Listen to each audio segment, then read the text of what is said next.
ഒരുമയുണ്ടെങ്കിൽ ഉലക്കമേലും കിടക്കാം, പയ്യ തിന്നാൽ പനയും തിന്നാം, കാക്ക കുളിച്ചാൽ കൊക്കാകുമോ, സമ്പത്ത് കാലത്ത് തൈവത്ത് വെച്ചാൽ ആപത്ത് കാലത്ത് കാപത്ത് തിന്നാം.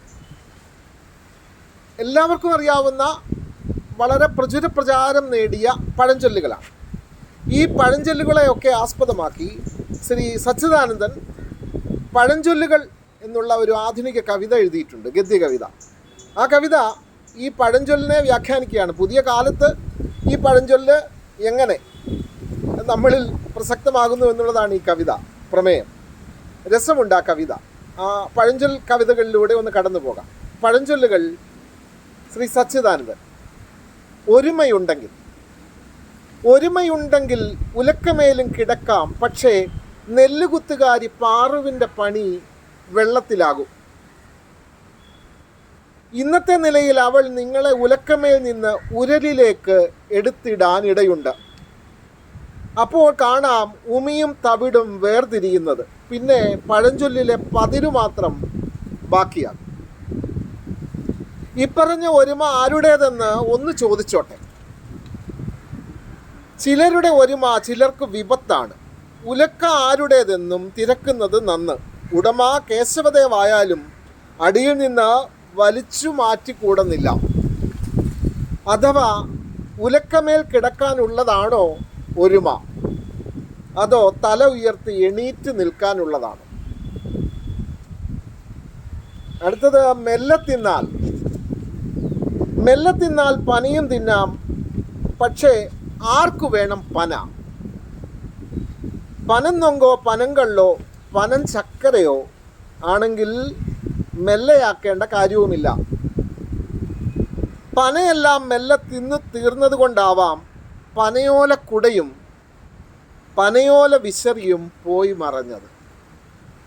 പനയെല്ലാം മെല്ലെ തിന്നു തീർന്നത് കൊണ്ടാവാം പനയോല കുടയും പനയോല വിശറിയും പോയി മറഞ്ഞത്.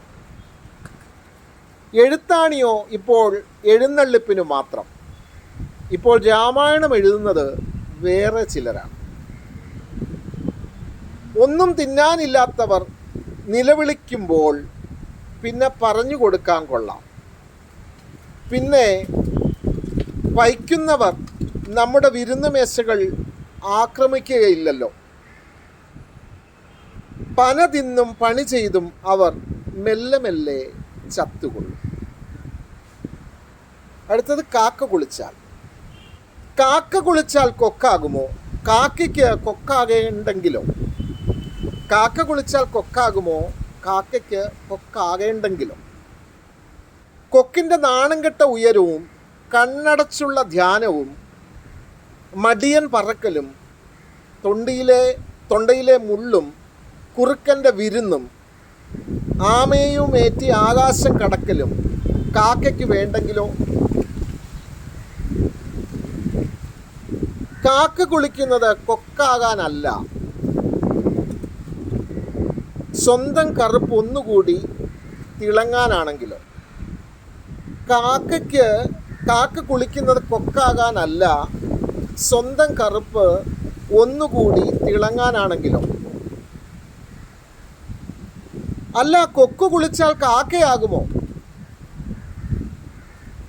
കാക്കയുടെ ചന്തക്കറുപ്പും കല്ലിട്ട് വെള്ളം കുടിക്കുന്ന ബുദ്ധിയും പ്രവചന ശക്തിയും പിതൃക്കളുടെ ആത്മാവുമേറ്റി മനുഷ്യർക്ക് പിടികൊടുക്കാത്ത പറക്കലും ആപത്തുകാലത്തെ ഒരുമയും മണ്ടൻ കൊക്കിന് സ്വപ്നം കാണാനാകുമോ? അടുത്ത സമ്പത്ത് കാലത്ത് തൈപത്ത് വെച്ചാൽ ആപത്ത് കാലത്ത് കാപത്ത് തിന്നാം. പക്ഷേ സമ്പത്ത് കാലമേ ഇല്ലാത്തവരെങ്ങനെ തൈപത്ത് വെക്കും? അന്നന്നത്തെ പണി തേടുന്ന പട്ടിണി പിള്ളയ്ക്ക് തൈ വെക്കാൻ മണ്ണെവിടെ, വളമെവിടെ, എവിടെ നേരം? സമ്പത്തുള്ളവരോ തൈ വെച്ചുകൊണ്ടേയിരിക്കുന്നു. ആപത്തൊരിക്കലും അവരെ പിടികൂടുന്നില്ല. അവരുടെ പത്തുകൾ 100,000 പെരുകി വിളയുന്നു.